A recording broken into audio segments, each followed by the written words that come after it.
What's the wildest thing you did? I was just a thief. Oh, okay. I was mainly just a thief. You ever get caught? From people I knew, but never like Okay. anything all Like, too never, like, serious, crazy. yeah. What was like your best lick? Were you like, yo, I It got a was Honda iPods. Civic? AirPods? iPods. Oh, okay. I was So like, back AirPods in- are recent. Yo, bro. Where AirPods at? Twins, that's Mary Kate. That's Mary Kate. That's Mary Kate. Look at these twins. That's Mary Kate. That's Mary Kate. That's Mary Kate. Look at these twins. That's Mary Kate. That's Mary Kate. That's Mary Kate. Look at these twins. That's Mary Kate. That's Mary Kate. That's Mary Kate. Titties out, just like Oh, shit. You the bass? It sounds like D-Lo. It sounds like who? D-Lo, he was a Bay Area rapper. He was a bit. Oh, D-Lo. I feel like I know there's this one song that I know like ratchet Filipinos dance to. Do you know which song I'm talking about?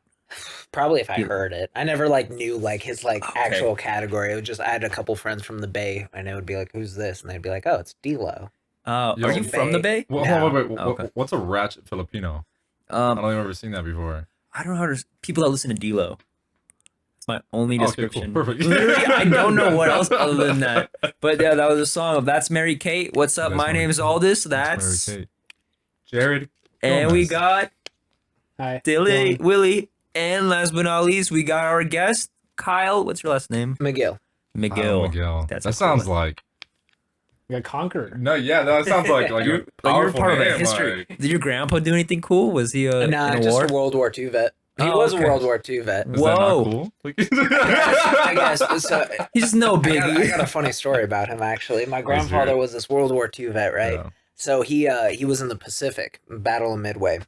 Just jacked them all up, horrendously PTSD'd out, Oh my right? gosh. So my dad, like growing up, had to deal with his like, at the time they didn't call it PTSD or nothing, so he had to deal with his just off his rocker father. And they'd be driving down the road, and there's this Japanese couple that lived at the end of the street. Oh boy. And my dad would hate whenever they would come out because it would send my grandfather into these like horrific like panic flashbacks. Like he would try to That's attack them like crazy. in Literally, broad just seeing daylight. them Just just wait, what as if the it was- Japanese. Yeah, just What if it seeing was them just out, like yeah. what if there's just like a smiley Puerto Rican? Would that get him? I don't know. I don't know if it's close enough in a resemblance. Whoa. My dad bailed from home when he was like 16 because of like that Oh. was one of the many factors. But his stories on it crack me up because it's like Yeah, because he that's couldn't go anywhere with the guy. He was Yeah, just dude. horrendously off his Happy rocker. Chinese New Year. Oh, oh what a fuck. I think he started that hashtag like Stop Asian Hate. Like he would have. Yeah, he would. My grandfather would have been a prime candidate. Yeah. That is insane, bro. Like, can you? Is that like? Can you heal from that? I don't think so. Like, there's nothing in modern medicine and like psychology and shit to like Introduce him get to you like out a of really that. cool Asian. I mean, maybe like copious amounts of Xanax or something, or like Insane, I don't know, dude. yeah, exposure therapy. Throw them in a bunch Yeah, of room like with, hey, you come know, down, send him to come Japan, downtown bro. with us. Come to Pasadena with us. I'll show you around.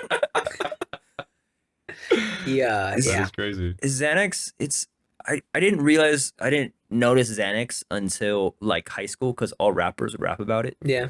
How long has it been around? A long time. Well, I mean, there was Valium and benzos in general have been around forever. They just became really popular when everyone started abusing pills in general. Is a benzo? Is that like a pip?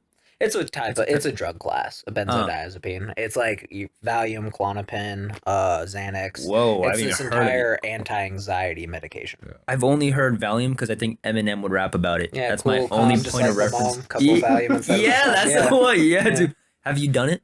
Benzos? Yeah. Yeah. So they're huge in the rap culture, and everyone talks about like doing bars and how awesome they are. And it's really kind of like, I don't know, maybe they just didn't connect right with my brain, but benzos in general, they don't like, if you do one, you feel calm and it's cool. It gets rid of your anxiety, so that's like nice. But if you want to get like loaded from it, by the time you really can feel all the effects, you just wake up. You like black out. Every time you do too many bars, you black out. Yeah, like it's there this- goes $50. Yeah, and people Literally, bro, like to like- brag about it too. That's the funniest thing. Like rappers, you'll hear them bragging about it. Like, oh yeah, you take 5 and then just wake up and you're somewhere in bloody, haha. And it's like, I mean, How is yeah, that but fun? like I've done it, but it sucks. Like, Yeah, you wake whoa. up and you're like, oh, I didn't even get to enjoy the good Yeah. part. I just teleported to the next morning, and it was Literally. awful. Whoa, It's weird. dude. And that's weird. And people like look forward to blacking out, and I'm like, dude, that's like the worst fucking feeling in the world. I'm like, scared yeah. to like Literally get too drunk terrifying. and black out. Like, what if I black out, ends up I just like hate like Mexican people Yeah, when I'm like, drunk? it just comes out. Like, wouldn't that be crazy? Oh, he's really cool, but give him green apple Ciroc, he will not do well at Cinco de Mayo. You You wake know? up the next morning, bro, like you're literally canceled. Like it's done. Yeah, It's dude. like, Well, it's and people crazy. do the dumbest. They just do the dumbest shit when they're all blacked out too, Yeah. when they get in fights, and it's just a problem. And then also too with benzos, you have to like do this horrendous withdrawal if you get hooked on them for too long. But people get hooked on them, and yeah. What drugs have you done? Shit. Just about. Well, for my generation, just about everything except I never smoked crack. It wasn't prevalent where I'm from. It wasn't like a big drug. And then I never did meth. I was around meth a lot, but it just by the time I was like at that phase in my life, I was already like, if I had $1, it was going to something else. And then I didn't want to like fuck up my high with a stimulant. Like I wasn't trying to spend all day going down at this buddy named Pete McGuire from Long Island. I was telling him this one time because I was like, dude, I just never liked uppers. They didn't connect right with my brain. Like I would see people would do coke around me and I would be like, damn, I want what they're having. And I would do it and it just wouldn't work right. Like I would feel kind of giddy for 20 minutes, like I guess, but then the come down was terrible. And like, I never got the like awesome kick everyone talked about. It just didn't work with my brain. And I saw some people just love it, but between that and between trying Adderall, which did get me all geeked out, and it was just horrible. Like people talk about loving taking too much Adderall and geeking out on something, and I was like 15 and in like a health class thinking I was gonna have a heart attack. Like this is miserable. And I didn't really know what it would do at the time because I got these. I discovered pills at like 15 and I didn't know the difference from any of them. I was like the forerunner of like the opiate generation of like somebody gave me a Percocet once and I fell in love with it, and that's a whole fucking story. But When you say discover, is it like, ooh, whoa? Or is it like, did a buddy be like, hey? it was very much Okay. a buddy just randomly.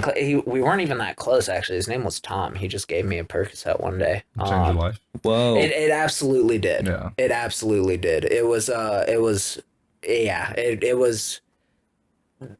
actually probably like that was probably the like turning moment of Yeah. like my life. Wow. But at the time I didn't understand the difference between benzos or opiates or stimulants. I didn't know anything. Yeah. So all I knew was I like fall in love with this pill. And then I started asking people at high school for pills. I'm like 15. I'm a dumbass. I don't know anything about anything. All I've done is smoke a bunch of weed. So I'm running around. Do you have pills? Do you have pills? And they keep giving me these painkillers. I'm like, Wow, so you "These literally are just said awesome." pills? You never even like name dropped which one you want? I didn't even know what they were Whoa. called. You know what I mean? Yeah. Like I'm like going around to my buddy. I'm like, ru- yo, dude, like do you got like rouletting them, like yeah, I was like, Yeah. do you have pills? I think he called it a Percocet, and I'm like trying to like, you know, like Google this shit, and it's like not spelt the way you'd think. I'm like Googling like PERKSAT. I'm like, you know, and then like PERCOT is coming up, and I'm like, well, that's how you spell it? That's really weird, you know, and going through that phase. And this one buddy's like, yeah, man, I got these pills, handed me a bunch of Adderall, and it spun me out. And I was like, that is not what I was expecting. So Whoa. then I started to research and learn the difference between uppers, downers. Same thing with like Valium. Somebody gave me a bunch of Valium. I was like, it didn't really do anything. Is Valium a pill? I don't know why I always thought Valium was something you inject. You can get anything you can get. Not anything, but most things you can get either in a liquid form or in a pill form, in a tab form, sublingual form nowadays. Are they different though? Like when you, because I mean, when you do, because it's called intravenously. Yeah, When you, well, that's if you're shooting it. So it depends. Like, yeah, it's also like that's worse though, right? Like that'll fuck you up, right? yeah, Like okay. yeah, but it also depends too on like route of administration. Depends on like you can take like liquid. They had like liquid Percocet for a while that like you could like you would put it in a spoon and drink it. You weren't supposed to like slam Whoa. it, but that was a thing. Or like, you know, even patches can be like a big thing. That's where like fentanyl started out, was like a patch form. But yeah, eventually if you're using something that's like diluted or like mixed a certain way or in an IV and IV like a saline bag, it's meant for intravenous use. That's insane. For fentanyl, because I know now, because like people keep dying. Like Mac Miller passed away from like little like a drop size of fentanyl. Yeah. What is because like how do people take it without dying? Is it just It literally like mostly has to do with what it's like mixed in, as well as like why they got it, what it's mixed in, where it's coming from, etc., etc. So like you fentanyl's a wild one, man. So I got sober, clean, whichever term people like to use, but I quit doing drugs before fentanyl ever came out. When I was still getting high, I knew one guy who messed with fentanyl. He was doing some weird scientist shit, and we were all getting high together. And he's like in the corner, like trying to extract this patch. And I'm like, what the fuck are you doing? And he was like, dude, like I've been on this kick. My grandmother had cancer and she had these patches. And if you get the gel out of them or chew on them and cut them a certain way, it gets you really, really high. And I was like, huh, like, oh, okay, you know? But then I remember like he would keep going to the bathroom and he would keep doing shot after shot. And he kept talking about like how like nothing really got him well. And so I didn't, you know, at the time it was just some junky shit that I didn't think much of. And then years later, I remember people being like, yo, have you heard of Fet? And I was like, Fet, like not what? And they'd be like, fentanyl. I'd be like, yeah, actually I did. I knew a guy who messed with the pill or the patches, well, and then I just erupted and became everywhere. But Whoa. the long and the short of it is drug dealers discovered, well, I think it first started in the pain killing industry. I mean, it definitely did, but fentanyl is just a stronger synthetic opiate that they at one point reserved for people who were just gonna die. Oh. Like that's what like fentanyl was like originally meant for, was like people who like were cancer patients or like severe, like, you know, they're going on hospice. Like you don't have to worry about so like like your doctor prescribes you fentanyl, you're like, oh, you could have just told me I'm leaving. Yeah. yeah, or maybe, you know, like I don't even know if they would give it for like people who shattered their femurs or stuff. Like I know they definitely use like morphine and stuff for that, but like I think it was pretty like terminal. Like it was like a terminal drug. It was like it doesn't matter if they get hooked. Like they're on their way out because opiates in general are just incredibly addictive. Yeah. But somewhere along the line, dealers discovered how potent it was and how also at some point they were able to get it so dirt cheap because it's a synthetic opiate. That's at least my understanding of it. So that they, you know, they start stamping it on everything. It's incredibly cheap. You can make it, you can stretch it and make it last a long time. And you can double, triple, quadruple. You can make a fuck ton of profit off it. I had a buddy who was telling me he was on the dark web at one point and was looking up, and this was like, I don't know, like 2014 or 2015 maybe. And he was telling me that you could get like an entire, just like a full bag for like $1,000, like just a fat, like a pound of it, this shit for like Whoa. $1,000. And like, granted, it might not be good quality, and he could have been bullshitting me. Yeah. But the point being, it was so dirt cheap, you could stretch it. You know, you get like a brick of some heroin, and you add in this fentanyl, and you can stretch it like so far and make so much more money. So the fentanyl just used to kind of like, oh, if you want more of this. Yeah, it's like it was originally like a filler. Now people just do straight I work with clients who they go out and actively seek fentanyl, but at one point it was people would also do shit where they would like make their own pills, and when they would make them, they're called pressed, but they would make their own pills and they would stamp them or whatever, which that can mean anything from actually physically stamping it or actually just putting a small amount of fentanyl in the pill, and there wouldn't even be any like Xanax in it. Like they would sell them and make them look like a Xanax. They would buy their own press and kit and everything, make this entire pill that never even had benzos in it. It just looks like a Xanax, but it's just a little bit of fentanyl. So when people take it, they think they get fucked up, and it's incredibly cheaper than getting an actual like script of Xanax or Oh like my trying gosh. to find that way. So people start taking it, and yeah. Real quick, do you want to like introduce how you guys? I was always going straight. Wait, what were you saying? Like yeah, you guys met. Well, Kyle and I met on a film set. We're filming a feature with Steven Nassif coming out. I don't know when's that. I don't No know idea when when it's coming out either. It's but called Homecoming. it's called Homecoming, coming at home, and you play a meth head. I do. And I was like, wow, like, where'd you find a meth head? And he's like, oh, it's my buddy. And I'm like, whoa. And then we talked for a good like 5-10 minutes. And I know I had so many questions, but I didn't want to get into it because I was like, can I have you? I think I just straight up asked you, can I have you on my pod? You're like, yeah, Yeah. sure. And I didn't want to ask any more questions, so I wanted to save it for now. Because so you were addicted to would you say like first it was pills and then it went to heroin, or were Yeah, no, it definitely went that way. It started with pills. Then I got sent away for a while, right? So my family sent me away when I was like 17. They sent me to all these treatment centers and rehabs. And when I say all these, it was more of like a process. Like I got sent to a wilderness therapy, and then from there I got sent to like Boy Scouts? Yeah, what is that? What do you do there? oh, wilderness therapy. So it's my place was called Second Nature in Entrada, and depending on what side of the fence you fall on with this kind of stuff, like some people will tell you there's like, you know, they like get like real like conspiracy theory, like third eye, like there's these secret camps that you can send teenagers to and lock them away.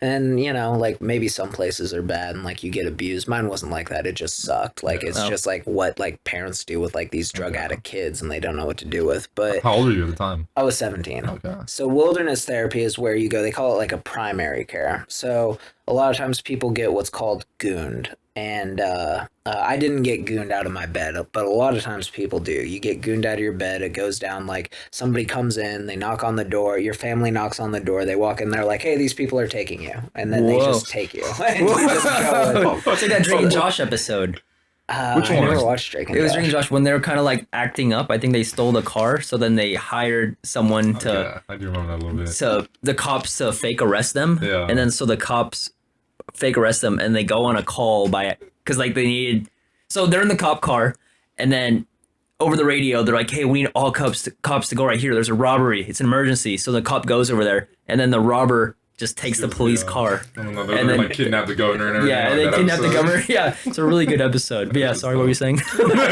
I think I missed the Drake and Josh. It gets referenced a lot, but I think I was just a little too old for it. Yeah. But, yeah. But yeah, so I got quote unquote gooned out of a airport. So my mom, I was not doing well in school. She had this, you know, strung out kid. My parents didn't know the extent of everything I was doing. They just thought I was like smoking way too much weed, but they knew I was failing out of school. They knew I was surrounded with a pretty rough group of friends, and they knew I just wasn't going anywhere fast. And so they sent me to this, like, I had to go take this IQ test, and my buddies called it my retard test. Because I remember I was like, yo, I won't be at school tomorrow. I have to go get, like, an assessment done. Me and my buddies made this huge joke out of it. And at this point, too, school didn't matter too much because, like, most of my day was spent, like, the credit recovery, like, lounge. If I went, I would go and, like, had to sit in Miss Cameron's, like, computer lab and would just sit there and, like, I was supposed to do an Algebra 2 packet work, but I'd failed out of Algebra 2, like, 4 times in a row. I'd just given up and was supposed to do it on the, like, computer in this packet thing, and I would just get blasted and not care and play Minesweeper on Expert. And so I go to this assessment, and the dude like meets with me. It's like a 2-day long assessment thing. Like I come back the next day, blah blah blah, and it was fun. I was having a blast. He's like showing me the ink spots. I'm like oh, they actually do this. You know, he's Oh. like, what do you see? He was like, just put me in front of a computer. He's like, you're supposed to hit X every time you see a certain thing pop up. I'm doing that. We're doing like a couple math quizzes. We're doing all these fun, like, I don't know, it was fun. It was a blast. The IQ test was really fun. So it comes back and my mom gets the results and she was like worried. She's like, is my son like really struggling mentally? Is it like a late stage learning disorder? And my mom is a very sweet woman, but she had just these huge rose colored glasses, you know, and did not want to. She knew I was smoking a lot of weed, but she didn't want to acknowledge the full like extent of it. And the doctor was like, "No, your son's fine. He just has a really bad drug problem. Like, Oh. I'm sure of it. Like, he just is like, I'm sure he just is not doing well." So they went and consulted these experts, and they sent me away to the wilderness. So my mom convinces me. She goes, "It's like I got sent away December 27th of 2007." So my mom shows up, and she comes back home one day. She was like, "Hey, in about a week." Right after Christmas, we're going to get on a flight and we're going to go head to Vegas. And when we get there, you're going to check out this boarding school. And it's like an accelerated GED program, and you'll be there for 8 weeks. You'll do this accelerated GED, and then that way we can get you, caught up and finished with school and everything, because you're just not doing well. And I was like, oh, okay, like, sounds good. In my mind, I'm thinking it's going to be awesome. I'm like, dude, a boarding school? Like, what? Like, it's like an alternative school? Like, I've heard of these charter schools. Like, I bet you there's going to be a bunch of cute girls there. I bet you everyone's going to be getting loaded. Like, this is going to be sweet. And, I'm a little upset. Like, I'm telling my buddies about it, and they're like, don't trust it. Like, this seems sketchy. And I'm like, nah, it'll be fine. Nothing else I can do about it anyway. My buddy Josh was like, on the phone with me the night before I was supposed to leave, and he's like, dude, you're just going to roll over and let them, like, scratch your belly like a dog. And I was like, I don't get the metaphor, bro. Yes, that sounds great. I think it's going to be fine. He was like, no, dude. Like, he was like, no, this is all bad. And he was right. I get off the plane, and this guy's holding this sign that says 2N Kyle. And I didn't know 2N stood for second nature at the time. So I walk up to it, and this huge bearded dude, and he sticks his hand out, and he's like, my name's Cappy. And I was like, oh, cool, Kyle. And when he grabbed hold of my hand, he like clamped it. Like, he just like crushed it. He didn't let go, and he starts like just holding it, and I'm like weirded out. I'm trying to like pull my hand away, and he's not letting it go. And my mom just goes, I love you, and just takes off in the other direction. I'm like, Mom! And the dude just bear hugs me, and he's like, all right, we can do this the easy way, we can do this the hard way. You're coming with us. And I'm just like, okay, like, what can I do? Like, I was coming no matter what, bro. And now I get a hug. He puts me in a Ford Focus and drives me out to base camp, and then Wait, are you handcuffed during this or anything? They didn't handcuff me because I wasn't handcuffed for that. No, they blindfolded me later when they took me to base camp, or to the actual, like, not base camp, but to the actual, like, site. But they sit one on each side of you. So, like, you get into the car and they sit one on each side of you, and the guy up front, Cappy, I'm like talking to the guy, and I'm like, so bro, where am I going? I don't know what I'm like, where is this actually? And he was like, well, there's some things I can tell you and some things I can't. And I was like, okay, cool. Like, where am I going? He was like, that I can't tell you. Like, it was just a normal day for this dude. They did this like every day, like transporting these kids off to these treatment centers. So I was just some random like individual to him. And I'm like sitting there freaking out. They took me to base camp. They make me take a drug test. And they start packing all this wilderness gear, and they like give me this boot and have me hold it up next to my face, and I'm like, bro, like what? Like a foot boot? Yeah, like a boot. Like they have me hold up the boot with this like traction, like the bottom side, and they're like, why are you doing this? And they're like, well, in case you run, we can track your tracks. Oh, we can track you. And wow. I'm like, okay, and I still don't know. Just take off the shoes. I see, and I'm thinking, like, in my mind, I'm like, okay, so definitely my parents lied to me. Like, I have no idea where I'm actually going, but I'm still thinking I'm going to, like, a cabin or something. Yeah. Or, like, some kind of, like... A weird Airbnb. Yeah, some weird, or, like, like, something, but I don't know what I'm in store for. So I get outside, and Cappy's there, and he's telling me about his vegetable oil run truck, and I'm like, I guess that's kind of... He's going on his, like, hippy-dippy rant about that. And these guys come out, and they're like, all right, reach into this bag. And I reach into it, and it's all this wilderness gear. And they've given me all this, like, like mountain hardware, like jacket and pants. And they're like, all right, reach into your bag. And I pull out a bandana. And they're like, all right, you have to blindfold yourself. And we're going to sit next to you, and we're going to drive you to where we're going. And I was like, Wow. like, why the blindfold? They were like, well, you can't see where you're going. And if you take it off, you're on safety watch. And I was like, safety watch? Like, what's that mean? They were like, well, that means every night we have to wrap you in a tarp, sleep on both sides of you, and we can't take eyes off you for 2 weeks, even when you're, like, going to the bathroom. Doesn't matter. Nothing. Well, it's like a frat hazing. It felt like it. You know what I mean? No trust and shit. Like, that's crazy. No trust, no anything. And all I could think was I was like, I never, like, felt in danger, because I was like, my mom wouldn't, like, set me up to get, like, like, kidnapped. Like, I'm not worth much to anyone except, like, her. Like, she's not, like, that wouldn't have been smart. But were you angry, though? Like, at the time, yeah, I was pretty upset. yeah. I was pretty upset. You feel like you built, like, resentment towards your mom and stuff, too? I definitely was. I was really mad. More than anything, I was just pissed that I was like, I remember just being so pissed I couldn't smoke a cigarette. That's what it really was. Like, I was like kind of like in a place of acceptance of like, I'm so got, like, you know what I mean? They so have me, and like Also, too, like I was thinking, I was like, this is only going to be a few weeks. Yeah. Like, you know, my mom said 8 weeks. I can stand on my head for 8 weeks, Yeah. and like, Mhm. you know, I'm worried about like kicking. I'm worried about like, you know, I've been doing a bunch of pills, so I'm like freaking out that I'm gonna have to like withdraw in the woods, and I'm like, this is gonna be shitty, and it was, and I was really worried about that. But yeah, I was more mad later when I found out they were gonna send me away for an additional year. That was I was really mad. I was pretty mad throughout all of it Yeah. in hindsight. How was the social aspect at the rehabilitation centers? Like with the other peers. Yeah. The wilderness one was like, you know, you get out there and there's all these like, it's like 8 other grubby kids, and all you do all day is you like hike every day and then like set up this like camp thing. You break it down, you have to do these sticks groups, they call them. So you're like doing these therapy groups. You're not allowed to talk outside of like staff eye or earshot, so you can't really say much. Like, Whoa. you're not like, you know, like if you start talking about like drugs, they're like, hey, like no war stories. Okay? You know, you start talking about like something you shouldn't, they're like, hey, like, you know, so Like, you so can't. kids weren't like hooking up at rehab. Well, this was all boys. Oh. The one I was at. But still. That did happen at my one in Oh, okay. Samoa. My 2 roommates, that was the whole thing. When I got sent to the aftercare for a year, and I was in, that was like a full year long, like they call it a therapeutic boarding school. And so when I was in that one, like, yeah, guys were gay for this day. Wasn't really my go-to, but Oh, okay. my roommates, I remember Some people are like jail gay, you know, like could you be Yeah. like rehab gay? Oh, You know what I mean? that's definitely They a were thing. rehab gay? Oh, wow. They Like, it's all you definitely got were. right now. Yeah. You know?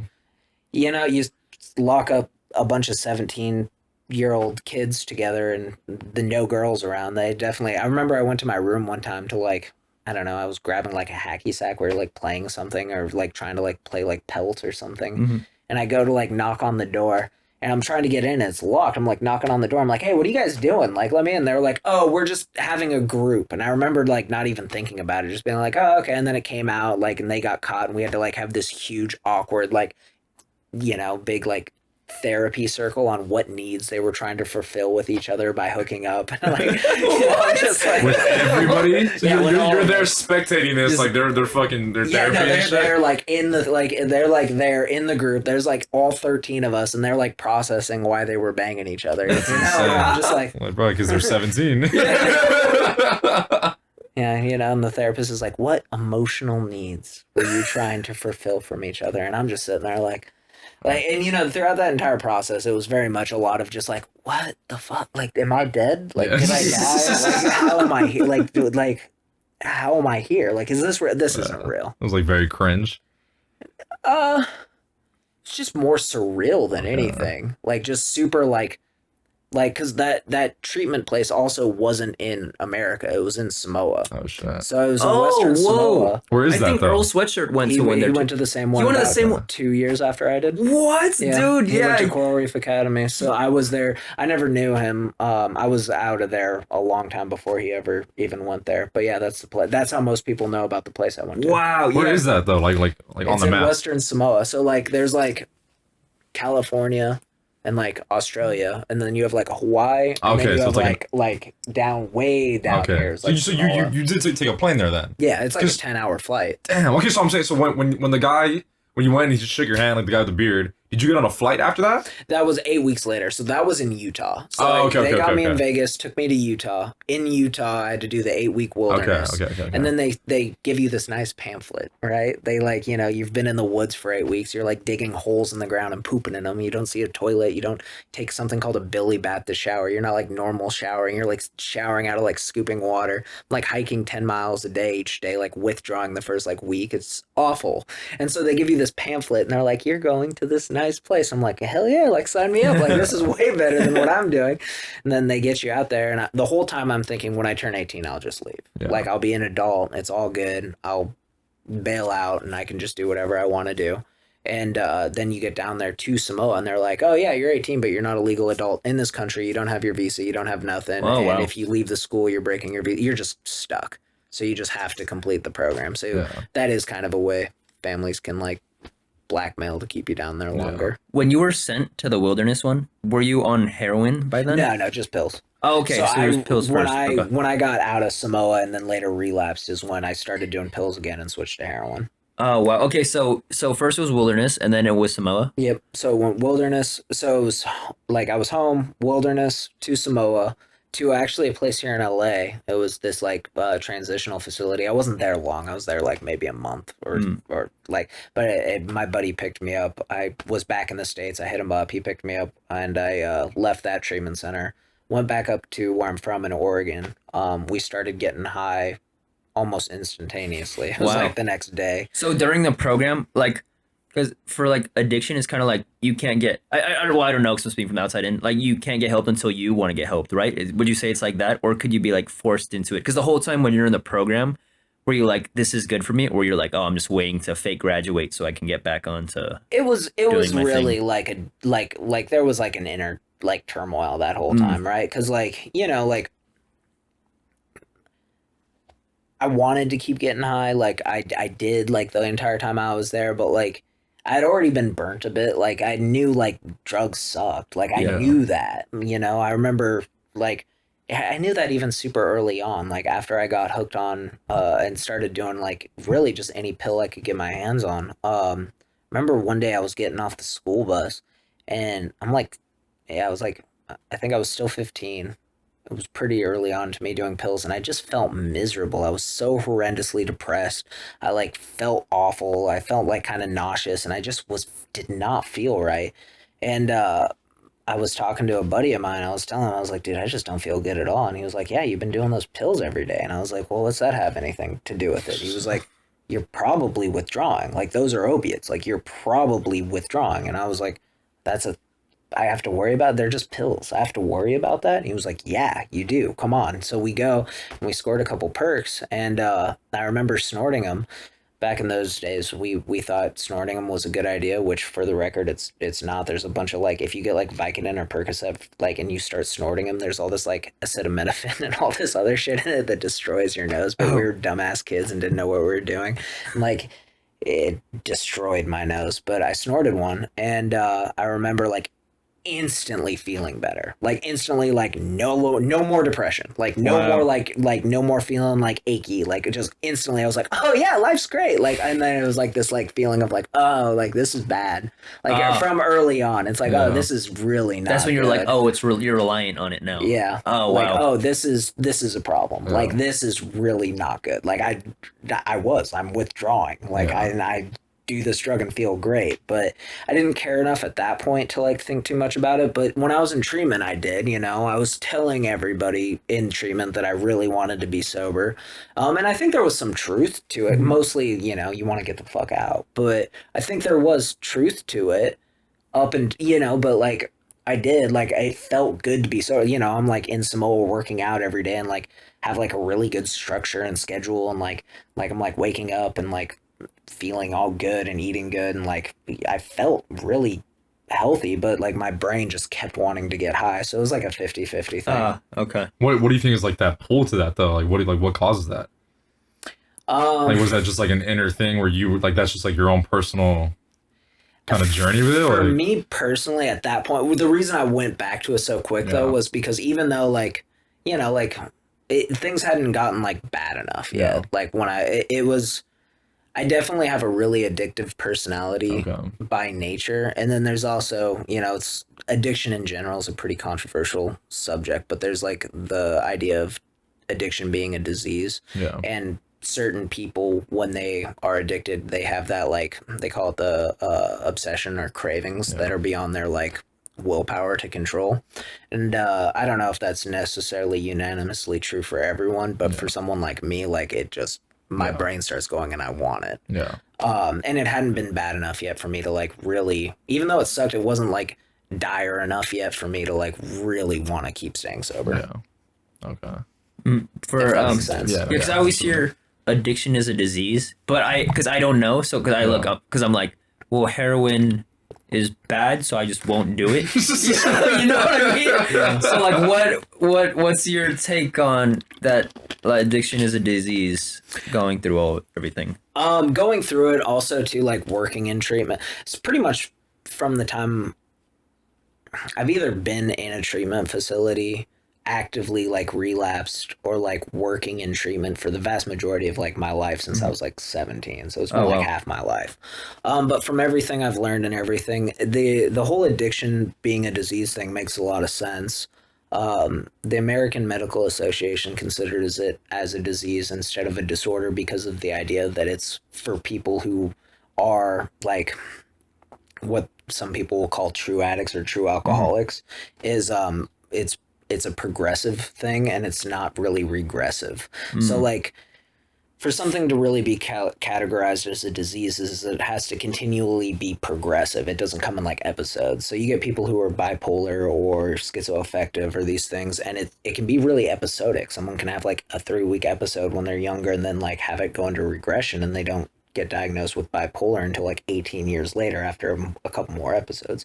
But addiction is usually for people who do struggle with the actual disease of it. It's usually a pretty like dramatic and increasingly worse thing. It's not like it usually like, oh yeah, so and so used to drink every day and now they just drink like half days, or like drink like, oh, they were able to just kind of stop. Most of the time people who are truly alcoholics, for example, like it just keeps getting worse. Okay.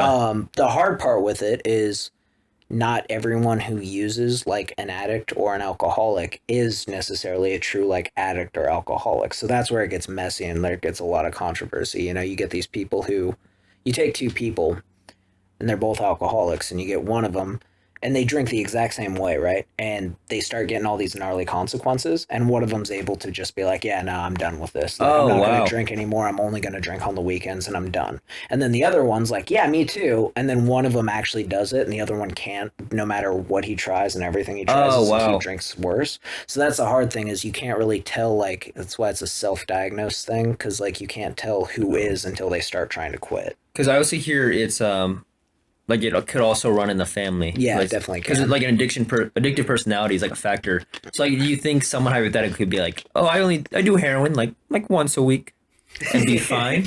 You know what I mean? It was like you said, like, everybody's just different. Like that's crazy though. But I'm saying so like I've heard a lot of people talk about like heroin and they say like the first time you do it, it's like it kind of fries like neurons and stuff like in your brain, right? That's kind of like, do you have like effects of that like now in your life?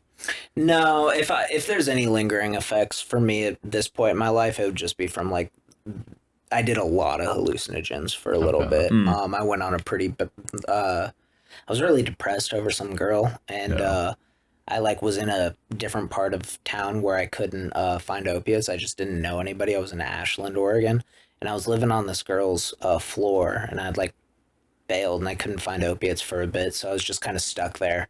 And didn't know what else to do. And these kids I knew had acid, and then this other kid I knew had mushrooms. So I was just like, terrible idea in hindsight. But I just, I was just grilling like not at the same time, but like grilling like one day acid, and then like the next day I'd do shrooms for a couple days. It just, yeah. But at this point, no. But for a while, I definitely did. You can feel the like lingering depression of your just dopamine receptor, like your brain just not working right for a while. It took like, after getting clean, I'd say it took like you're done withdrawing like after like like 2 weeks like completely after like 4 or 5 days you're back to mostly normal, but after 2 weeks you're like done withdrawing, unless you're like on a crazy fat habit or like have like a Suboxone thing thrown in there or a methadone thing thrown in there. But I at least didn't really feel like back to normal or right until like 9 months later. Like where I was actually like not having issues with sleeping, not having issues with like all kinds of other stuff. That's crazy. So then what was like that pivotal moment for you though? Like, because obviously you said you were like kind of relapsing a whole bunch of times. So it's like, what got you to actually hit that 9 month mark? Like, to what actually changed? Get sober? Yeah, like, so what changed? And how old were you? Was this after Samoa or was this? Yeah. Okay. So I got out of Samoa and I relapsed. Okay. And I was back in Oregon, and then I stayed out for a year. So my family didn't want much to do with me, and then that's a whole story. But so family didn't want much to do with me, and I was bouncing around a bunch of different places, and at the end of it, it was about a year, a little over a year that I had been like continuously using. In that year, I switched from OxyContin to heroin. I started smoking oxys. I switched to smoking heroin, and then at the end, I was using needles and rigs. But I just was like, for the past for 3 months before I got sober, like I mean, even before that, like heroin addicts love to sit around and talk about how someday they're gonna get clean. Like it's like a really shitty existence. Like your entire life is just about getting your next high. Like you don't do anything else. And starting to I didn't have a lot of money or anything to start, so like I was already at a pretty low spot. So as you're sitting around all day talking about when you're sober, all you want to do is get high. And then when you're high, all you do is sit around and talk about someday I'm going to get off this, man. And everybody sits around and nods and mumbles and bitches and complains. And you're just around these scumbags 24/7. You're a scumbag most of the time. Because I was reading Miles Davis's autobiography, and he was saying that heroin addicts aren't bad, but being addicted to heroin makes you bad. Because your only thing is you just want to take stuff, and you just want to once you're out of money, you'll rob anyone to get you will money. Yeah, wow. No, you will, and heroin addicts too are such crybabies. I can say that because I'm an ex-junkie, but God, dude, they're such whiners. And you sit around all day, it's just such a pitiful existence. And you're right, and we love to say shit. We'd always love to say man, I'm just a really good person in a really bad situation, man. And it's just this fucking sob story that we all sit around and addicts in general have a really hard time taking accountability for their actions. They just do. And nobody likes to admit when you're in that kind of level of pain and disease, and it can feel really unfair. It can feel I had a buddy that would smoke heroin, or it's not a heroin, OxyContin with us every night, looked just like a junkie. I would have bet $1 million he was never going to be able to quit like the rest of us. And one day he gets pissed off and he's like, dude, this junkie shit's bullshit. I'm not doing this anymore. He goes into his room, withdraws for 4 or 5 days, and then never touched it ever again. Wow. And later I would live in and he was a really good friend. He's still a really good friend of mine. His name's Josh. But I would stay on his couch and he would try to help me get clean the way he did it, and it just wouldn't work. Yeah. But, I would see somebody do that, and I would think, it's so unfair someone can do that. Mm-hmm. I can't do that. The world's out to get me, And, also, too, there is the whole, pharmaceutical company side of, they knew what they were doing. So you really, lean into that when you're sick and using. You really lean into the victim. Yeah. It's, this super, I never had a shot or a choice. Yeah. But that's not true. Yeah. And, you'll when you're dope sick, people do all kinds of shit. You steal. Some people pimp themselves out. Some people pimp other people. It's a fucked up world. Whoa. It's just what's the wildest thing you did? I was just a thief. Oh, okay. I was mainly just a thief. You ever get caught? From people I knew, but never anything all too crazy. Serious, yeah. What was your best lick? Were you I got a Honda iPods. Civic? AirPods? iPods. Oh, okay. I was AirPods are recent. What?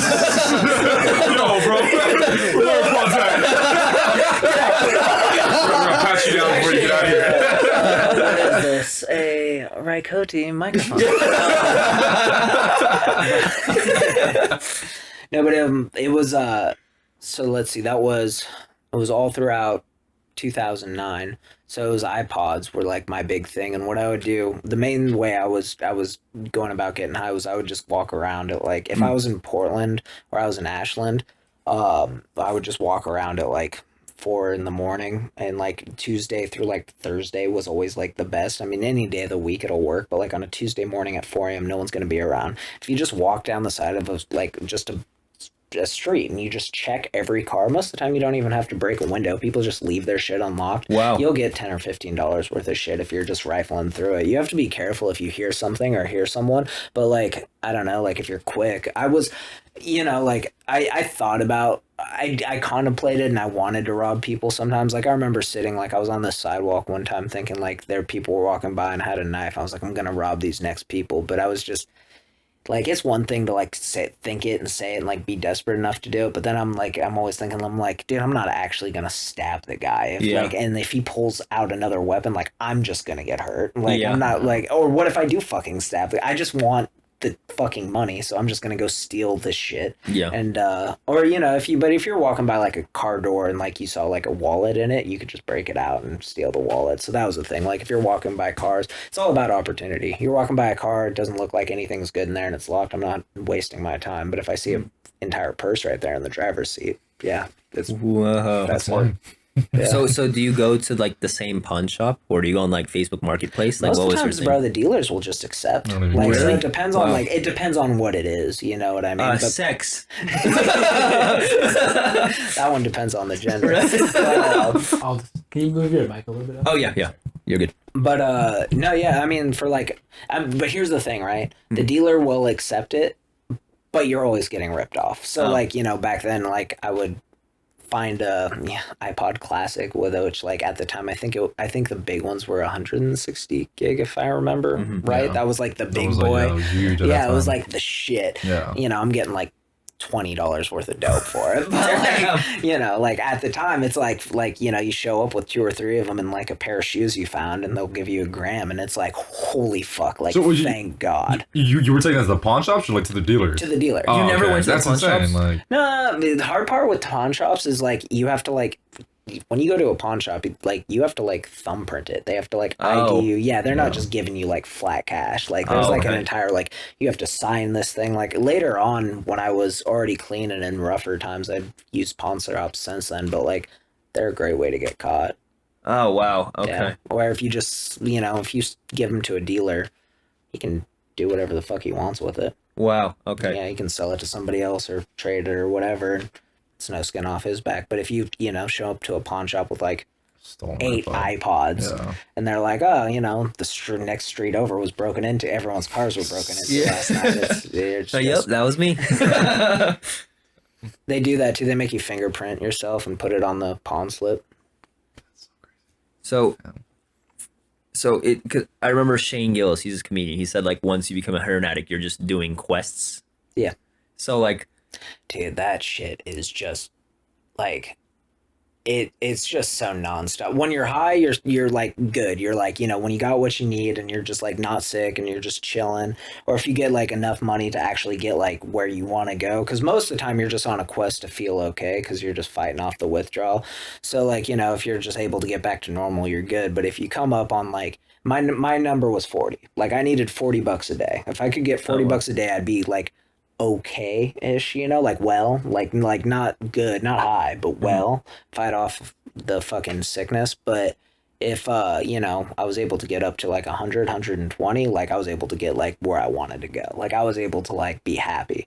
And the problem too is there's this sometimes you'll like have like a great day or like you'll manipulate somebody into giving you a bunch of extra money or lie to them or sell some fucking story and you'll get an extra couple hundred and you'll buy all this shit and you'll be stoked and you'll have a couple extra grams or you'll be chilling and you'll tell yourself like I'm good for 3 days and you'll just do it all that night because that's how addicts are.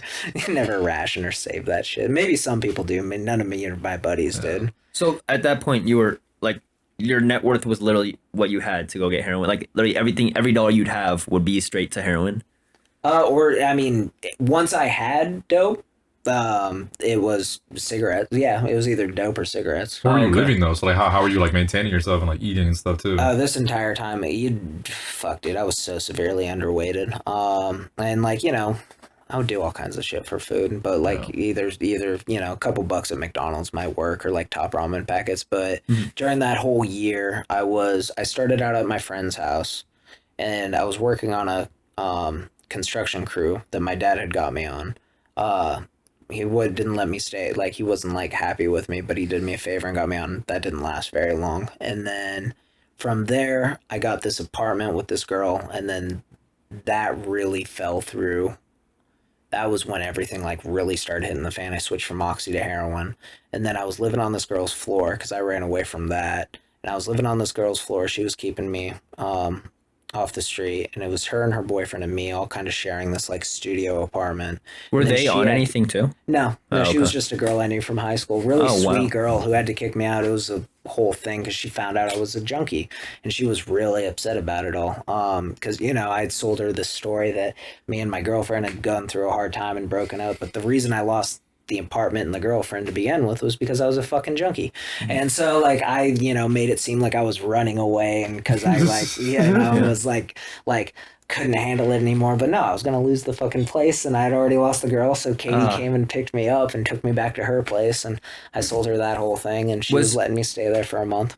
Was your girlfriend like? Was she on anything? No, she was. She smoked a lot of weed. Oh, okay. But like, no, it was the whole like she wasn't about any of that at all. She was mad. She was really mad. She found me next to the toilet one time, and like I remember like coming back to in the shower, and I'd been drinking and doing dope that night, and like I remember waking up and like kind of half dressed and half clothed and half not, and like I'm like, what the fuck am I doing? And she was like, you're obviously back on the shit. Like you're next to the toilet. You're looking kind of bluish. You're da da da da da. And I'm just sitting there, just like my natural, like instinctually gaslighting her, just being like, I don't know what you're talking about. Yeah. Like just like directly, like she caught me red-handed, and I'm just lying to her, because that's what junkies do. So you were smoking heroin at that time? At that time, Oh, yeah. okay. Yeah, at that time. I didn't switch to the rig until the very end. I wasn't really trying to. When I got into pills, we would all snort them. And then somewhere along the way, everybody switched to smoking them. And that was really big when I got back from Samoa. And then I was smoking Oxycontin, but Oxycontin had this crazy price hike. So when I first started doing it in like 2006, the first time I bought a Oxycontin 80, it was $20, and I remember thinking I was getting ripped off. I was like, damn, like what? Like $20 for one pill. Yeah. Like you're telling me $20 for this one pill. Like what's it gonna do? And my buddy was like, dude, chew it up and eat it, and I damn near it killed me. It was so fucking amazing, dude. Like, it was so awesome. So and I was like, damn, like wow, like that. This is it. This is next level. And when I got back from Samoa, and my buddies were all smoking 80s, they had gone up to $1 a milligram. So they're 80 Wait, what's an bucks. 80? An 80 milligram. Oh, okay. yeah. I don't know. I thought We you meant just like called I thought it- you meant acronym AD. Everyone Yeah. calls them perk Yeah. 30s now. Somewhere wow. along the way, after I got sober, they made it so the perk 80 or the Oxy 80s can't be they can't be smoked or shot. So I guess that's like a thing. And now everyone talks about these blue M boxes. When I was working in the detoxes, everyone would talk about these blue M boxes that I guess a bunch of them are pressed with fentanyl now, but back when I was getting high, it was the Oxy 80 milligrams were the ones everyone wanted. They were green, and now the ones are blue. Some like anti-abuse thing Oh, wow. that they did. Wait, so what does Oxy feel like? It's this identical as heroin.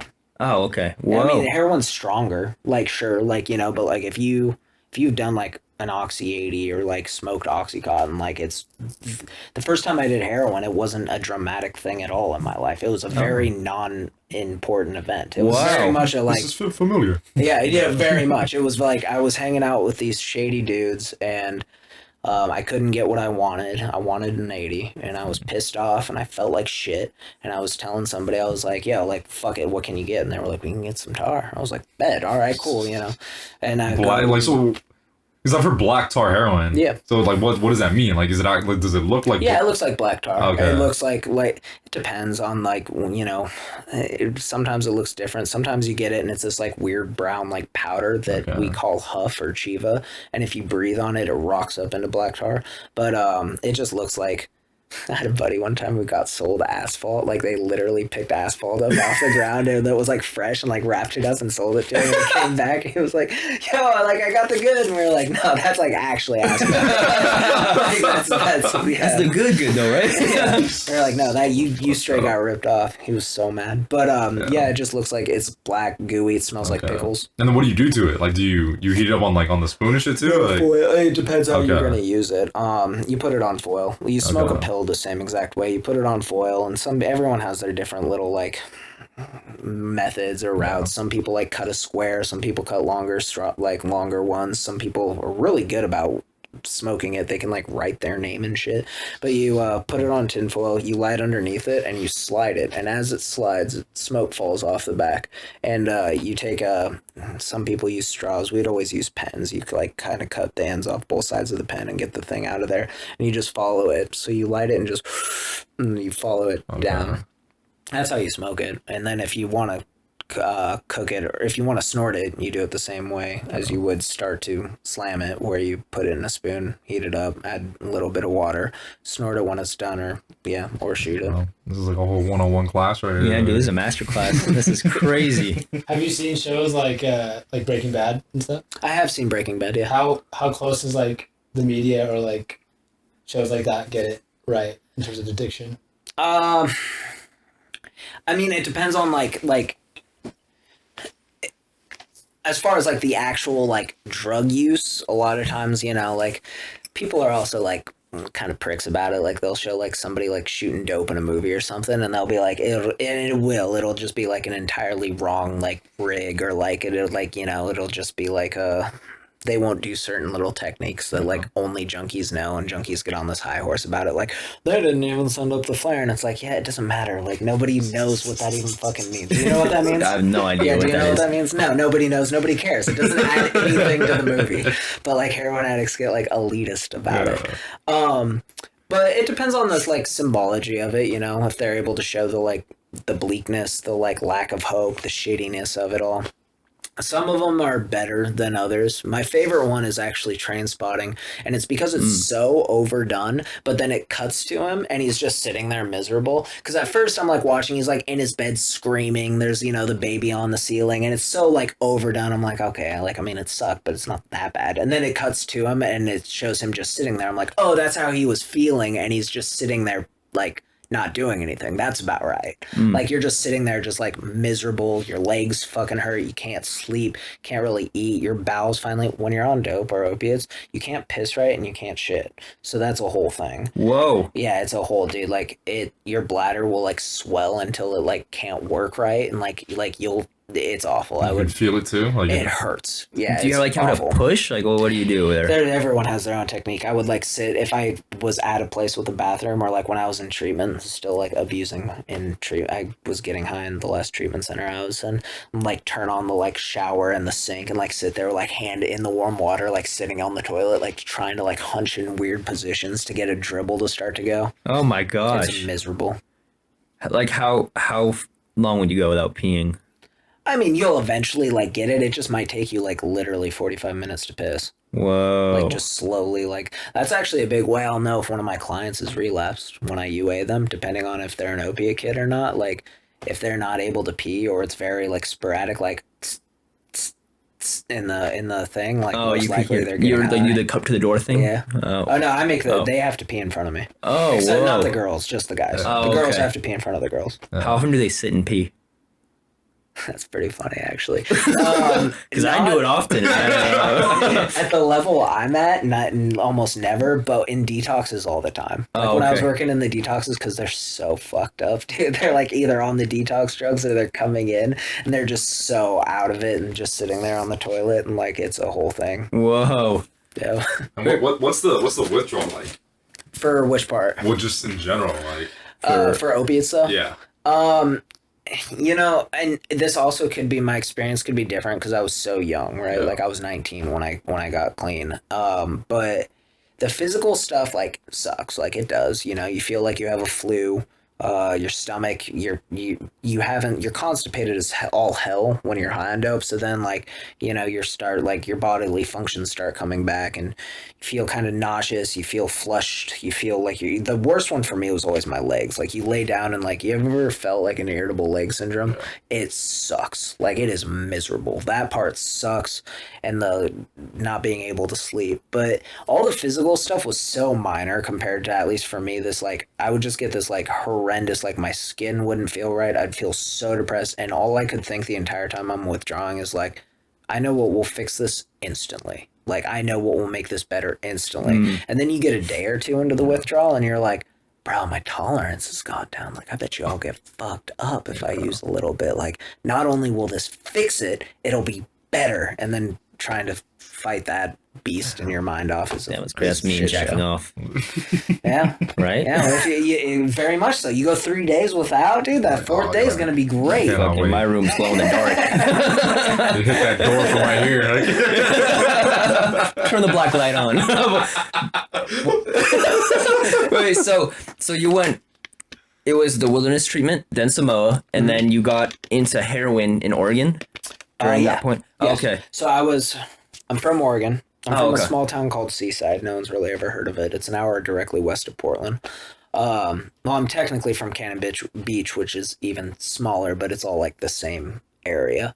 So, I was there. I got sent to the wilderness, which was in Utah, went to Samoa, then went to LA, went back up to Seaside, was in Seaside, then went to Portland, and then, got into, had relapsed, went to Portland, went to Ashland, went to Seaside again. I was back in Portland for a little bit and then back in Seaside. I bounced around trying to think of any other places I was up there. I was in Medford for a second. I was in Eugene for a second. I was just kind of all around Oregon for that year roughly. But that's when I got switched from oxys to heroin. Was there a voice in your head where you're like, because like everyone hears stories about like heroin. Like, was there like that in your head where you're like, this might be bad, or were you like at a low point where you're like, fuck it?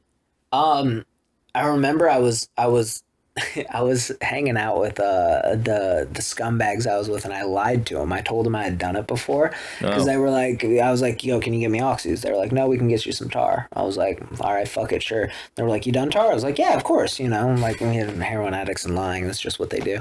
So I'm hanging out with them, and they handed me the foil, and I hit it because it was just like smoking oxys. And as I held it in, like, yeah, there was that like second as they're handing me the foil with heroin, I was like, oh no, like some new shit. Like, this is tar. Like this looks different. Like who knows? Like, everyone's told me it's going to be super like oxy, but I was like, as long as it gets me feeling better, I'll be cool with it. But like there was that like initial, like, I think I was honestly more nervous than anything too, just to not like blow my cover as far as like lying that I'd done heroin before with these like, dudes. I didn't want to like fucking be like, hit it and start throwing up everywhere. Yeah. Because that's the thing. If you don't do opiates, and it's like your first time, like it makes a lot of people nauseous and they throw up their first time. That's a big thing. So did that happen to you before? Off Vicodin and stuff, yeah. When I was, but then I would puke later on too. But that could have been like poor self care or just like my tolerance, because I was so poor. Like my tolerance would go up and down so much. It wasn't like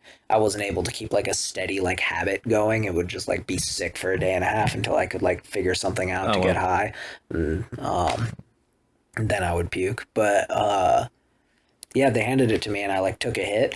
And as I like, when you're smoking dope, you hold it in as long as you can. So all the like, you don't breathe any smoke out. Like if you like, that's like junkie taboo. If you're like smoking dope and you like breathe out like smoke, everyone like gives you like, oh, you wasted it. Like, like someone goes to someone tries to catch it. I've literally seen people like smoking and like let a little bit of smoke like go out, and I've seen people like try and it's like the fiend is so real. So crazy, bro. You think if I got secondhand smoke, I wouldn't be as addicted? Second, is it like smoke. instantly like secondhand addictive? heroin. Like the second you do it once, like 'cause I've heard that because I watched the video too, and a lot of people were talking about like the way the media makes this shit It with sounds meth. as if you touch it once, you're just instantly your life hooked is and gonna done. sell your Because like soul. how I'm I heard imagining it's right now not is like if that, I like- see it right now, I'd be like, ooh, look what I could potentially do. I think what's so gnarly about it is like it's like no but yes at the same time, because the first time you do an opiate, whether it's like a whether it's an oxy or an M-box, I guess now is what they call them, or heroin, but I guess I'll stick with heroin just because that's the big one everyone's switched to. But the first time you do something of that nature, like an opiate like that, the opiate hit to someone who's not familiar with it is probably very different than they would expect. Like, you hear your whole life these hard drugs, and most people have smoked weed or drank, but smoking pot, like, weed is actually a pretty fucking gnarly drug compared to heroin. Like, it's hits heavy. Like, you're like, you're fucked up if you smoke some like really good weed. I feel like it's like the best way to put it is gonna probably sound kind of bad, but it literally makes you feel like you have like special needs and shit. Like it's crazy. It's like hard to function if you're stoned enough. Opiates, unless you're like instantly go out, it's a very coherent high. You're not it's very it'll catch you completely off guard. You're not just like instantly like, whoa, look, I'm so fucked. Like it's much more of a like, oh wow, I feel really good. It's like euphoric, kind of like somebody could stab you and you just like, this is nice. Like, it's very just instantly calming. It's very body high-ish. Like it's very like euphoric, warm. A lot of people describe it as a warm blanket. It's very soothing, but it's very coherent. Like it's the only kind of like really like non-coherent stuff you'll do is if you're nodding hard enough and you're just really high. Like sometimes you'll have these micro dreams when you'll like nod out and like have a dream that we were talking, then like come back and be like, yeah man, that was funny, and you'll be like, we weren't talking. Oh wow, that explains like the homeless people in LA, and I'm like, sometimes they like. There's like a line of conversation, a B line. They always go straight to B line. I'm like, I have no idea where your skateboard is. It's probably because they were like asleep or some shit, or nodded out, or they're just crazy. That's another. So nodding off is just you're just so high that you just get sleepy. Yeah, that's the like when you get the nods, that's like where you're going for with opiates. Like so like. And what's crazy is it used to be when I was getting high, like you could like nod pretty relatively safely. Like nowadays with fentanyl, it's like I guess the line of like being nodding or like fucking overdosing is like super thin because opiates in general shut down your respiratory system. If they didn't shut down your respiratory system, they'd be like the wonder drug. Like you just wouldn't have to worry about overdosing. But they do. They shut down your respiratory system. But you know, when I was getting high with my buddies and like, or just getting high with randos, like. Yeah, I've seen people like they go out, they're not looking too good, their lips start to get a little blue, you punch them, you make them stand up, and like they come back. Like you can wake them up. If you can wake somebody up who's quote unquote overdosing, they're not going to die because they can breathe. It's that simple. If you do it on your own, right?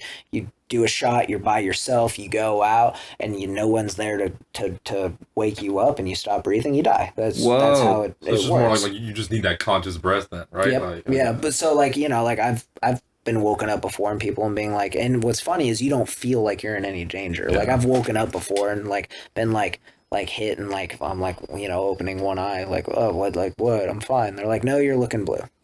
Like, so that's literally like the telltale sign. If you're just blue, you might be overdosed, like because it just means you're not breathing. That's what, you know, like when people like their lips will start turning blue, that's like the first sign. They'll like not be moving. They'll be sometimes too, they'll be in an awkward position.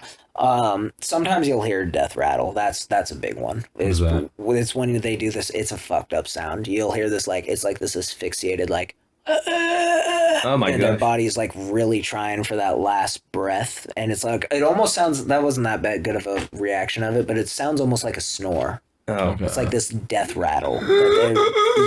They're really trying to get a breath, but they're unconscious. That's how you know it's time to try and wake them up. But the difference, like I was saying, was like back in the day, I would hear that shit or see that shit, unless someone like did way too much, which was pretty rare. You know, you're always kind of gauging it and doing it in group. You just woke them up. Like, granted, it might take a couple hits, but when you actually like socking them?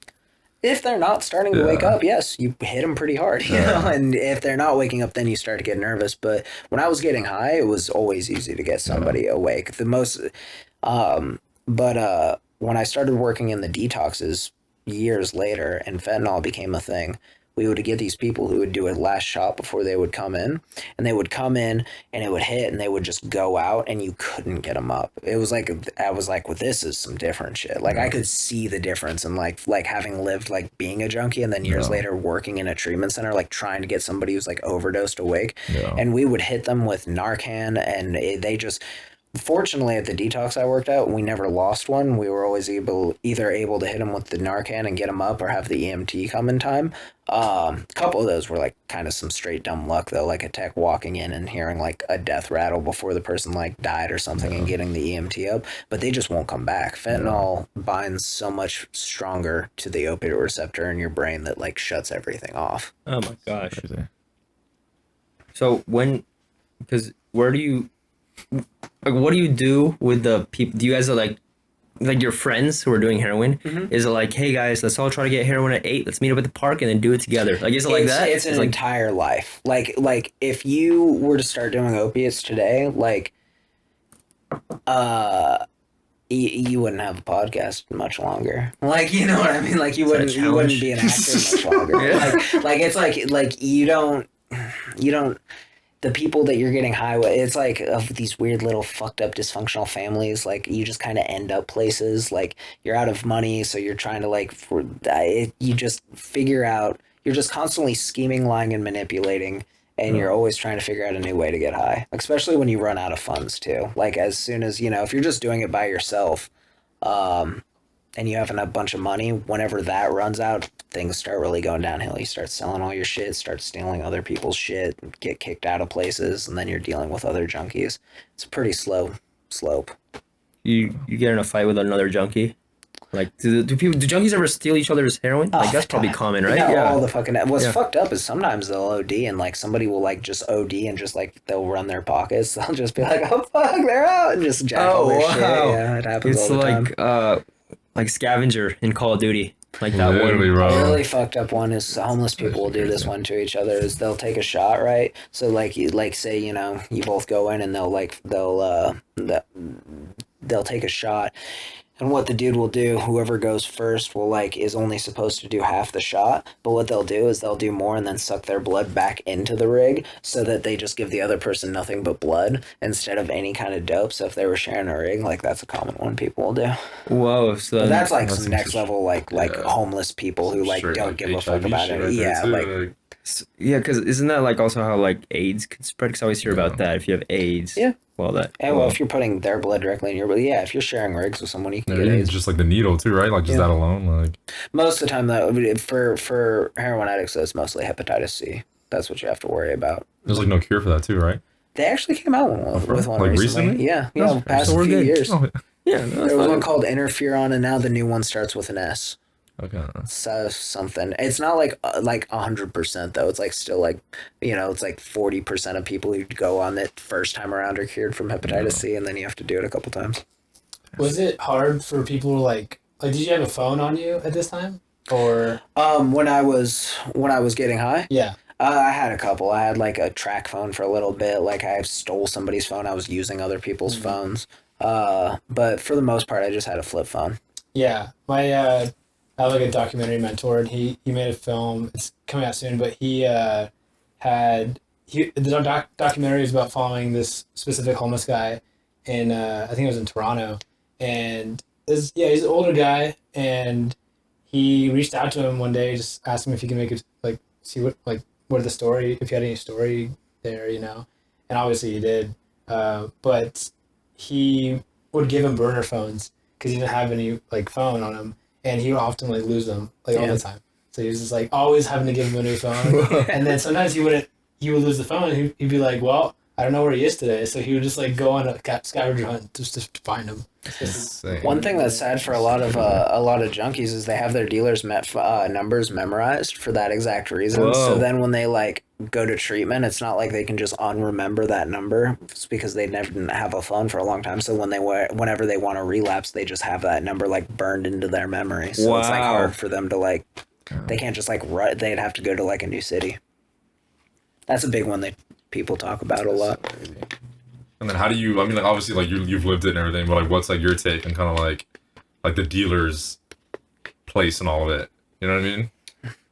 They obviously know what they're doing is wrong and stuff, but Yeah, I mean, they definitely have to. I don't know. People are always, and where there's a buck to be made, someone's going to be willing to do it. What's messed up? I mean, there's different levels of how awful it is. There's people that they do it because there's a lot of money in it, and then there's people who. The drug dealers are drug dealers. No. They're just looking to make a buck. Well, I mean, there's some monsters out there though. One thing some people will do is they'll intentionally sell a hot shot. They will take say you're making or like getting ready to sell like 50 bags, and they're like, how do we get more junkies to come to us? They'll make one of those bags intentionally kill somebody, so they'll like load it so that like they'll know, like, you know, they'll mix it in with the rest of them, so one of the random 50 people they're selling to is just gonna die. But when all the other junkies hear about like, oh yeah, like Jimmy got a bad batch, Yeah. or like if Jimmy's shit was strong, like, you know, so and so's like shit is fire, they Yeah. killed somebody, like all the junkies go to them. Oh my gosh. Oh, I thought it would dismiss them is what you're saying. Wow. Oh, no, like if you hear somebody's like overdosed on some shit, it's like, yo, dude, they had the good shit, you know. Whoa. Like, it's just it's a whole different perspective on It's like life. the ultimate promotion. Yeah. Yeah. Yeah. It's literally crazy, bro. Damn, like, wow, they got that good, you know.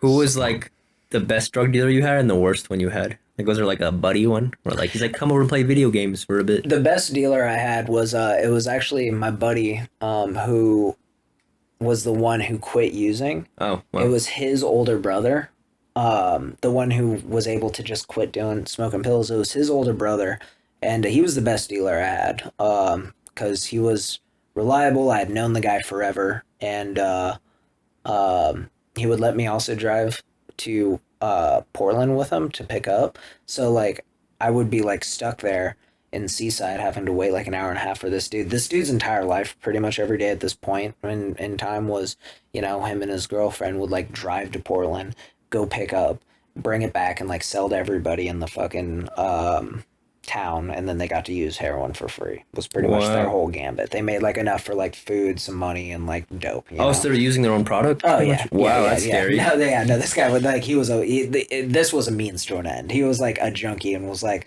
how do I like? I guess if I sell to everybody in the town, I can use heroin for free. So like that was his life. Was like going up to Portland, picking up, coming back, cutting it all up, and he was kind of like a mad scientist about it all. Like I'd hang out with him. He was the one who like I would talk to. He would always tell me I was wasting it, smoking it, and he'd always be like, "You gotta shoot that shit, dog. You gotta slam it, man. Like you're just wasting it." And he was right on a, like, you know, certain level. But he would let me go to Portland with him, so I didn't have to wait the hour and a half to come back, Oh, wow. because that's a long time to wait when you're dope sick. How sweet of him. Yeah. Well, who was the worst one? Just any one of those jackasses that make you wait in a parking lot for like 3 hours. That's such a thing. Talk to any junkie and ask them how long they've spent waiting in a parking lot for their dealer to show up. Dude, I've lost so many hours of my life just, hey, bro, oh, I'll be there in 20. Well, 2 hours later, you're just still sitting in the Safeway parking lot. Oh my gosh. Yeah. What do you do Like during withdrawing and shit at that time too. Like, Yeah, like you're going just through it. miserable, you Yeah. know, and like there's a car full of you, you're all pissed off, you're all sitting there, everyone's, call him again, I just fucking called him, you know, it's like, you know, I just fucking called him. If I call him, he probably won't even pick up. I don't want to piss him off. He's going to be here. I'm going to fucking kick his ass when he gets there. And then you see like, you know, the like fucking Mitsubishi Eclipse roll in and everyone's just like, like so much excitement. Everyone's so nice to him, you know, all the shit we just talked about. Like, pulls up next, you know. The fucking piece of Like, I'm shit sorry I'm spinner late, is, like, it's still fine. going, and he gets out of the car, and everyone's like, "Hey man!" How often is there like a voice of reason in the group of junkies where like, hey guys, this is getting kind of gross? Like, is there ever that dude? There's so much denial. Yeah, there is. You Oh, know, okay. like it'll be one of two things. Like I've heard it all, man. Like I remember we got ripped off one time. I was sitting in a parking lot for 3.5 hours and we got ripped off, so that was cool. And you know, so I'm like down like $30 and I still had 90 though, so I was like, all right, like I can still get high. But this girl was like, oh, well, I know this dealer, but we're gonna need more money. He only sells for like, I don't know, some stupid number like 300 or something. I was like, why the fuck would he only sell for 300? And it doesn't come out of his mom's trailer unless it's 300. I'm like, do you know anyone? She was like, yeah, I know these two guys. So she calls these two guys up and they're like, yeah, well, yeah, we want more. So they show up and I meet them and it's these two like emo kids and it's like, we're in this like Honda Civic, you know, and it's this like shitty Honda like CRX or whatever the fuck they're, CRZ, whatever the 90s ones are that are real low to the ground and all the Honda kids like. We're in this and these two emo kids with their emo hoodie like beanie things and their eyes down are like, you know, we pick up the shit and I'm smoking dope with them. We're sitting there and, you know, I'm talking to them like, so, you know, like, how long are you you guys been hooked for? You know, and they're, oh, we're not hooked, man. You know, this is just like our summer thing. And it's like, oh, these kids. Like, you know, like, Is that a thing though, or like were they just oh, done? they were fucked, man. You Oh, he has know, work tomorrow, so he's just gonna take it easy. they might have been at the top of the slide, but like, yeah, like it wasn't, you know. Oh. There's like the people who like really accept their predicament, and then the like people who are just in such denial. Yeah. So what was it like, or what was the moment where your life kind of flipped around? For the better, Yeah. like getting sober. Let's see. So I had like, I don't really remember it very well. I had like a minor OD. And my buddy, I was on my buddy's phone calling this kid I was in Samoa with. And I think I've been told the story so much I remember it. I don't really remember it. All I really remember is mumbling into the phone and trying to say something, and my buddy being like, I can't understand what you're saying. And me being like, I want help. And I woke up the next day, and my buddy, his name was Jesse, was like, yeah, your friend Gus is calling you back. And I was like, what's he want, you know? So I talked to him, and he was like, hey, do you still want to, like, I think you were asking me for help. You called me yesterday. And I was like, oh, shit. Like, no, I'm good, man. Like, whatever. And then Jesse was letting me stay on his couch because I wasn't trying to stay at Josh's anymore. I was, like, bouncing between, like, 3 or 4 different couches to not have to be outside. And it like kind of got this thing sparked in my mind of like, oh, Gus hit me up. Like, I guess that's kind of an option, like getting clean. Like, I keep talking about how I want to. And then they tried to help me get this job at a pizza place, and then I got fired for buying heroin at work. They don't like that. Like, it just kept getting fucking, like, shit was just shitty. So I was like, fuck it. I called Gus up, and I was like, yeah, dude, I guess I'm down for some help. And he was like, all right, well, you'd have to get down here. Like, I can't help you if you're up there. And I was like, yeah, I guess that's true. So I was originally planning on hitchhiking the entire way down. To where is it? To here, to LA? To Tucson, Oh, Tucson, okay. Arizona. And From Oregon? Yeah, originally I was planning on hitchhiking. But I called my mom. How many states is that? A lot. 3 or 4. Dude, Depends where you go. hitchhiking sucks. Like, Yeah. it's so sketchy. Like, fortunately, I tried to do it a lot more than I was successful at it. Like, some days you'll just stand out there with your thumb out for, like, literally the whole fucking day and no one will pick you up. Wow. Like, and this was also 10 years ago, so I don't know how about longer Damn, than that. I thought now, Uber Eats was hard. 2009. Yeah, like, I don't know about nowadays, but, like, back 2009, it was not easy to hitchhike. My dad used to tell me stories of the 70s. You're just like, ah, and they just take you. Yeah. Sounds Crazy. sweet. But, I called my mom up and I told her I was planning on going to Tucson. I was like, I'm done. I'm just so tired of this shit. Like, I'm tired of being a junkie. Like, everything sucks. Like, I'm just over it. And she was like, all right, well, let me talk to Gus. So she hits up Gus, and she called me back on my buddy's phone, and she was like, so look, I got you a ticket. It's a one-way ticket to Tucson. I bought it on my miles, so you can't exchange it out for money. Like, you can't, like, there's nothing you can do with it. Like, you can't, like, sell it. You can't, like, get any kind of currency out of it. It takes off Tuesday at 7. Be there or don't. And I was like, well, shit, I guess I have a ticket now. So I went and I got on the plane. The plane ride sucked. I woke up late. Wasn't able to score. I was dope sick. I flew the entire way there. It was awful. And I got to Tucson. My buddy Gus helped me get into a rehab. And I went to a detox, and then I went into a rehab. I fucked up in the rehab. I got high a bunch. I discovered what spice was, that synthetic K2 weed. And it was like that, like, proto spice, like prototype. Like, it was like 2010. Some random dude's like, hey man, like, I have this shit that's just like weed, gets you like just like weed, but won't show up in the drug test. I was like, cool. And then it wasn't cool. But I got kicked out of there for getting high. And I got sober completely the day I got kicked out of that rehab on April 22nd. That was 2010. So that's really when things started to spin around. The first year was absolutely awful and rough and really, really hard, but it kept getting, on paper, it was getting better. The hardest part about addiction, though, is you're fighting all these feelings. Like, you just feel awful, you feel so unproductive, you feel like a piece of shit, you feel like you've wasted all this time. And, like, you know, like, little, like, things, like getting through, like, a day sober is like such a like for a lot of us, it's like a miracle. Like, it felt like I would go to these meetings, you know, and like that's a whole mind fuck in itself. Like I show up and I'm like, I don't want to do drugs anymore. And they're like, we're all going to stand in a circle and hold hands and count chips and, you know, sing songs. I'm like, what the fuck? You know, like I just don't want to do drugs. And like this whole like people are asking me about spirituality and shit now. But like the only people I knew who did heroin the way I did it and like are not doing it anymore go to these meetings. So I'm like, all right, so like I guess I'm going to these meetings. And you know, there was a lot of hope in that, but initially it was like it sucked and they tell you all these things and it's super confusing. But yeah, that's when it turned around. How much is rehab? Depends on the rehab. How much was Samoa, do you know? Yeah, my parents paid, I believe it was $5,500 a month. Oh wow. For how many months? I was there 13. Whoa. Wow. Wow. 5,500 a month. Your parents got it like that. That's crazy. You know what's crazy? My mom was the breadwinner in my family, but my dad was just a drywaller. So that's still pretty like decent money though. Like, Yeah, it is. And then 2008, when I was like in treatment, what's crazy is they would have actually had to pull. They didn't tell me this until later because the 2008 collapsed. Yeah. But my mom wasn't doing well at all. But because you know people still need construction work done no matter what.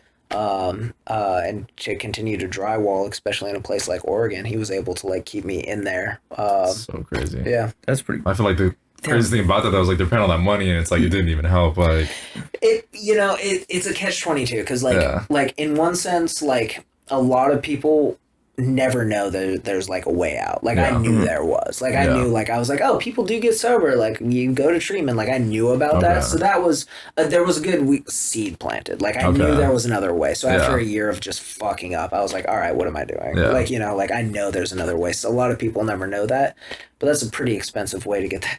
Yeah, because imagine like being like your family is like low on money, and you're like, Mom, like rehab's going so well, like I think I could do it. She's like, well, today's your last day, we can't. That's great to hear. Well, I hope you can do that at home still. Because that's so much. Like that's at least like 3 Teslas. Yeah, that's literally. Well, no, because I mean that's what that was about like 10 times 5,000. You said it was for 13. Yeah. There's already 50, so that's like 65. That's like 65 grand. Probably a little more because it's 500. The Like, wilderness for the 2 months was like, I don't know, like 30 or something. I'd have to ask my parents, but it was so it's painful. an incredibly expensive. Well, but that's also too why when I got to LA, my family like I ended up you know on my own and homeless when I did and like bouncing around because like I told them I was like I'm leaving this transitional leaving like I'm fucking over this and they were like. All right, but if you do that and you fuck up, like, you're done. You're on your own. Like, we spent an arm and a leg. Like, there's no round 2 for this. And I was like, all right, like, fine. You know, I didn't ask for this. And then I fucked it all up. And they really... Best thing they ever did, though, was hold me to that. Because what it did, as rough as that was for them, and I really feel for my parents, actually, with that. Because, like... That's a hard thing to ask anybody is like how do you help your kid that's really fucking up and very easily could die. You want to step in, you want to help them, you want to, but like they're just this awful, unimaginable, like acting like this awful, unimaginable person. Every time they invite me around, I just steal from them. So like, you know, like what the fuck do you do with that? So they just left me on my own and said, you know what you can do. We already did everything for you. And when I did reach out for help, they didn't enable me or like make it easy at all. They just said, sure, here's a way to get there. You'll figure it out and everything with that. But they let me fall flat on my face so that using and drugging was not fun and that I had to do something different. A lot of people keep using for so long because the family makes it cushy. Oh, don't worry. You can come. You can stay with me. They let them stay there for years. They support their habits by either like, you know, giving them easy work, giving them a roof over the head, just making it easy, tolerating, turning a blind eye. It just keeps people's sickness able to keep going. My family was not about that. At the time, I was livid about that, but in hindsight, it really probably saved my life. That's really cool. How long were you on heroin before you complete? Was it only heroin at that point, or were you still on like other opiates? I mean, if like somebody like had an oxy around, sure, like I would do it. But like after switching to heroin, there was no that was your going main back. thing now. Yeah. Okay. It was straight heroin, probably somewhere around 9 months. Wow. Okay. Crazy. Are you ever like fearful to like relapse? Like now, like where you're at in life? my first year, Yeah. absolutely. Like Yeah. my first year sober, absolutely. Shit, even my first like 2 years, absolutely. Now no, because I've been sober for a while, Yeah. and like, there's all these things too with like, you know, different like being in like, you know, a form of recovery where there's like a lot of like support and all that stuff, and a lot of like, you know, a lot of other sober people, and there's meetings and such. But yeah, the first 2 years, absolutely. Because, like, the first, like, I want to say the first 3 months were just fucking brutal. Like, the first 30, I remember going to, like, a meeting, and, like, it's, like, my third day sober.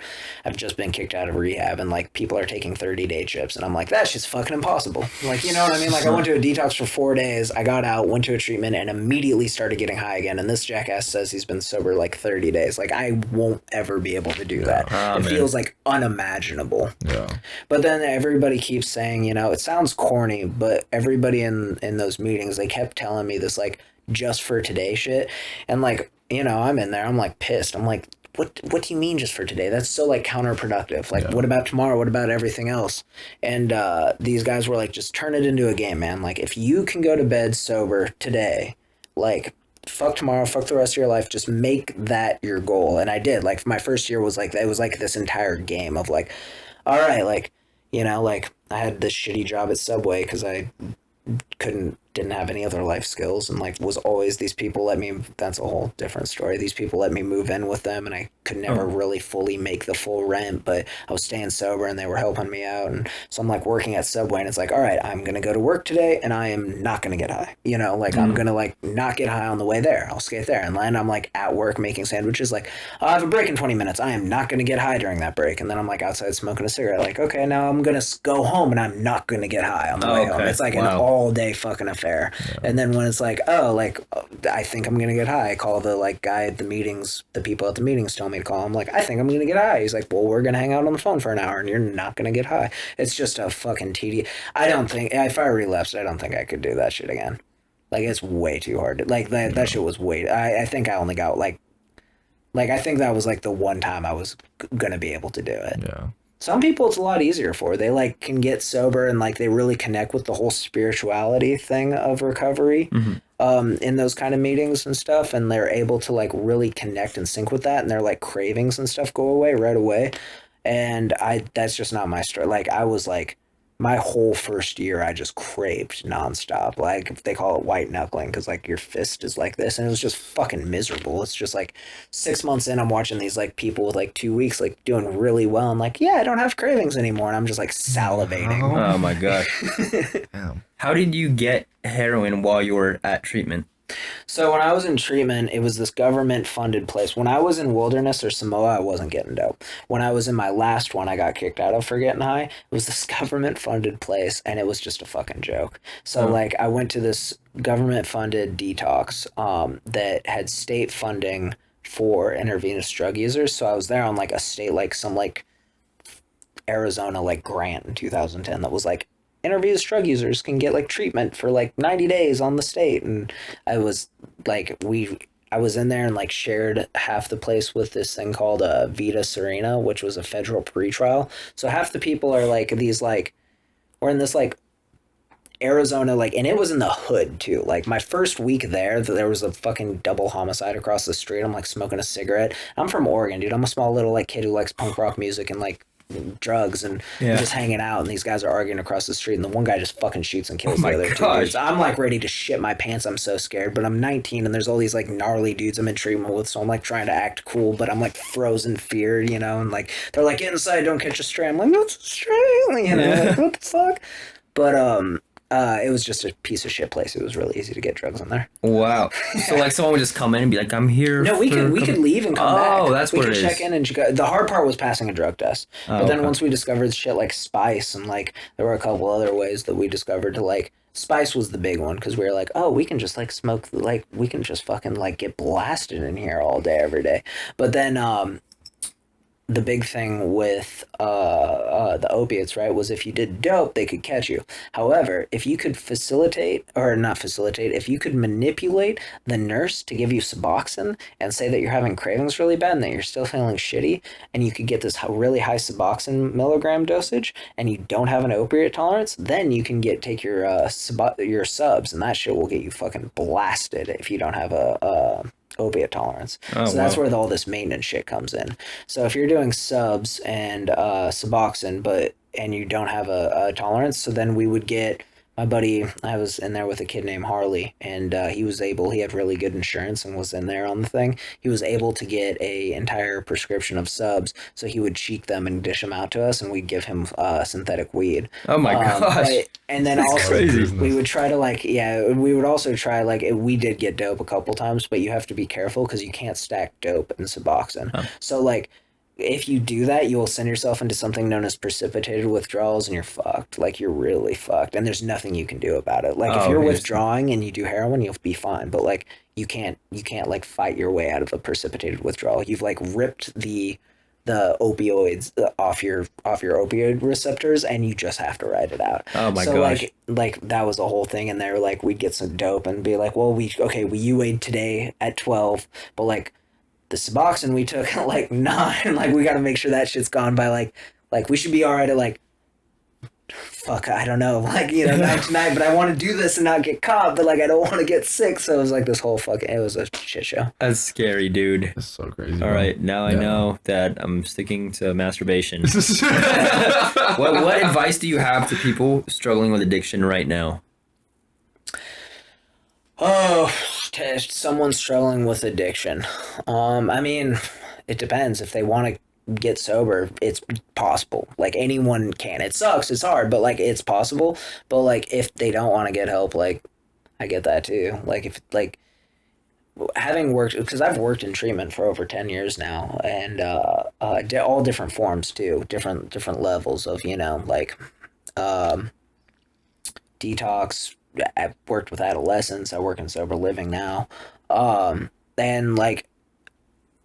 sometimes I feel for the guy who's forced to be there and is this is great. I get it, but I don't want help. That's the person that sometimes you have to face plant. And what's hard is it's there's no guarantee that person's going to live through. So I get it for that person. But for anybody who really is bottomed out and wants to get sober, if they think it's impossible, it's not.